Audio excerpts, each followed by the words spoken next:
So he's been putting effort, and he's just been on the tear. In Durham, he's like, I think I'm gonna say he's top 5. I think definitely HM material. And JW, of course, on the PR, he's a notable player.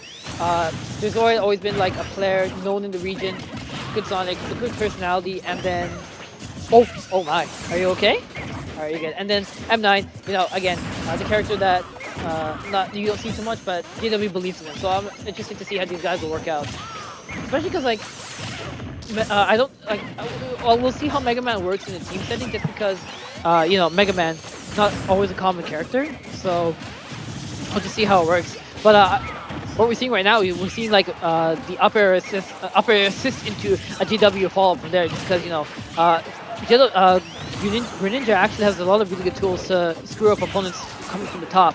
Not just like up air and like pushing the heights at the top, but if he wants to play it that way, he can do you know, an upbeat to try and Hydra pump them off the top. Ooh, a double edge guard coming right in the beginning, getting Kiddykong and DerZoid off the side. Yeah, so like Kiddykong in general, you know, has a side B for burst movement. He can get back on the stage really fast in like motions like that. But you have to be very careful because again, it's a very punishable tool if not used correctly, if not used to land correctly. So you have to be always very careful with that kind of thing. Yeah, so it looks like, well, it looks like for a moment that like Kiddykong was like going to focus on like keeping JW at the ledge there, keep his opponent separated, so that he, you know, sometimes it's important to keep your two opponents away from each other so they don't have team synergy going on. There's always going, like when he gets the chance, he'll do whatever he can to get his opponent on stage, because Sonic actually has some pretty strong attacks, like in terms of base knockback. Like they'll kill a lower percent, especially like more notably than other characters. His attacks will kill earlier at the legend on stage, like more notably so than most of the characters, because obviously any attack on stage will kill earlier than on the stage. Actually, yeah, red team, M9&Jw have not lost a stock at this point. They're a very high stock, so I can't really say one stock taking over the other. But that's everyone. It's pretty much everyone going down at once. But you know, that's not something that they can complain at right now, just because, you know, they're still up at least one stock in terms of total teams, and they're at the percent, you know, very low percents at this point.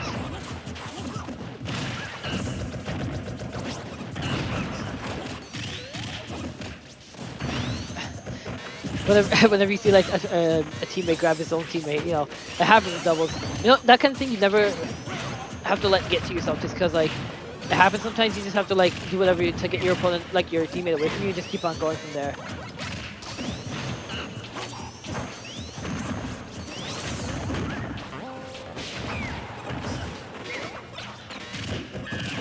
Yeah, JW playing the chase game right now.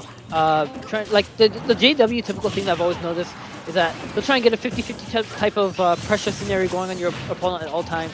He'll do like a forward throw. I don't think someone's gonna go off a forward throw, but he'll do like a shuriken to pressure you, or he'll do like shadow sneak or something ridiculous.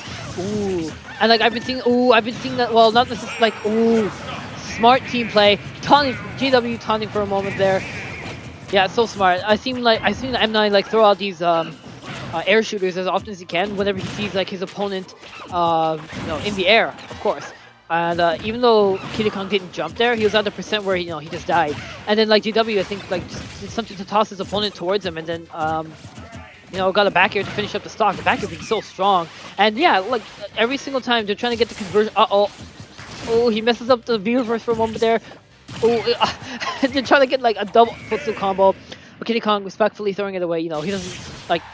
He knows the situation. He doesn't need to, you know, damage his mentality in any way, just because it's a 2v1. 3 stocks, I mean, what are you going to do? Double footstool, stuff coming from there. It'll be really funny to see if we get something like that going on.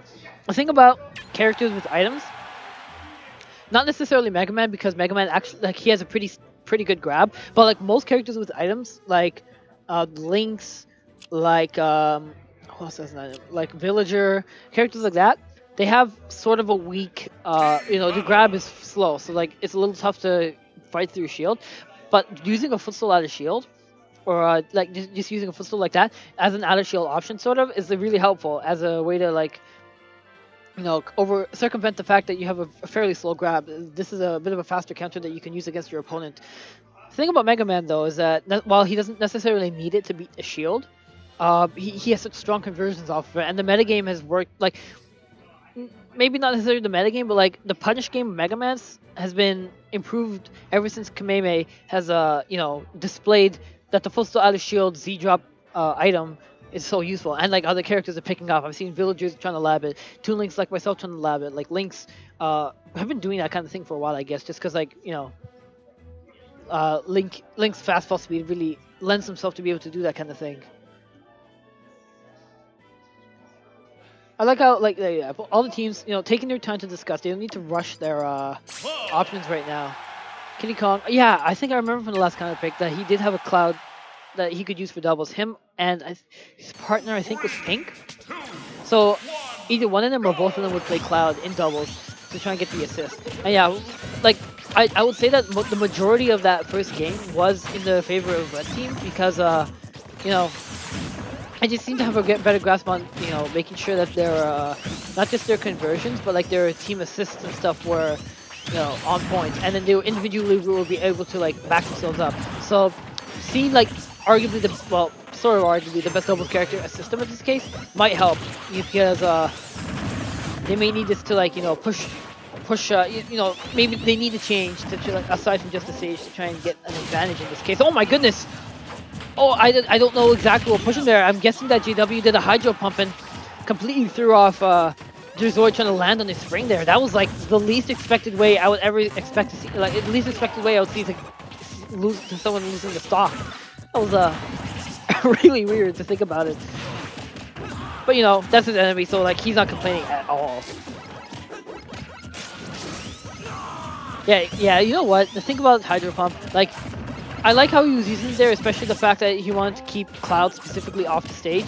But gotta be careful because sometimes Hydro Pump can help your opponent recover. Knock him to the platform. Oh no, that's the second time that an up B from DerZoid has ended up in him losing his stock. First time not necessarily his fault, but that time a bit of a flub. Oh, and Kiddy Kong throwing away the limit. It's a bit of a common mistake, but I mean the fact that they're at such a disadvantage at this point is just reinforcing that deficit. Ooh, not to go at the ledge there, but like making the attempt. Oh, okay, well yeah, he's at low enough percent. He was at like 0%, so he's fine there. But yeah, that was an interesting attempt at the edge guard. You gotta be careful there so that you don't like lose yourself. I like that. That's like DerZoid has also been like interrupting the grabs when he can because of course like the thing that's so interesting about doubles is that it's like. Not even just in the 2v1, but grabs are such a risky tool because you like they straight up they just take a lot of time for them to happen. You grab your opponent, you probably won't pummel them, but like you still have to do the throw animation that gives your his teammate enough time to react to try and screw up the fact that they did a grab, and in the end like especially to always punish. Shield looking small from Kiddy Kong, but jumping. I don't think he's gonna die at early percent unless he jumps in the middle of an air shooter. But M9 at least putting on that kind of pressure. And whoa! I almost thought that was his teammate, but that was smart awareness from Kiddy Kong. But also smart awareness from Red Team. They're getting that close range conversion. That's really what's been like dominating their advantage state. The fact that every time one of them gets a grab, the other like knows to drop their situation and just go get the conversion because the overall damage that you're doing to your opponent's team is what's so important. Ooh.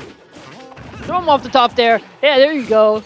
Take him off the top with that up B and the up air. That's actually going to somewhat even up the stocks. The percent is a little risky. Cloud has to be extremely careful. Oh, that's the thing that one played in GW's favor perfectly.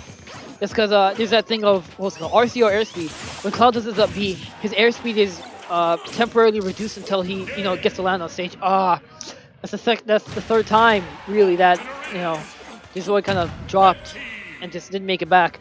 I don't know if there was a part of a throw on his part because again 2v1, but the fact that their stocks are still 1v1 again, like they all had one stock. So I was thinking, assuming it wasn't a mistake, it was definitely a possible type of thing to take over. It wouldn't be impossible.